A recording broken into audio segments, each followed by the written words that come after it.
10 দিন ব্যাপী জাপানে আমি সফরে গেছিলাম।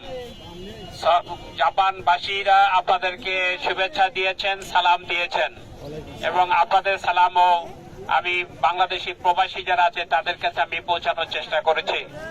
জাপান একটা উন্নতশীল দেশ।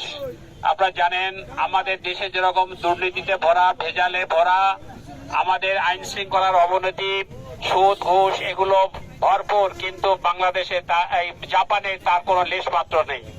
একটা উন্নত দেশ হওয়ার কারণেই সেখানে আইন শৃঙ্খলার কড়াকড়ি আমি দেখেছি, আইনের সুশাসন আছে সেখানে, সেখানে কোনো ভেজাল মুক্ত, দুর্নীতি মুক্ত একটি দেশ আমি লক্ষ্য করেছি।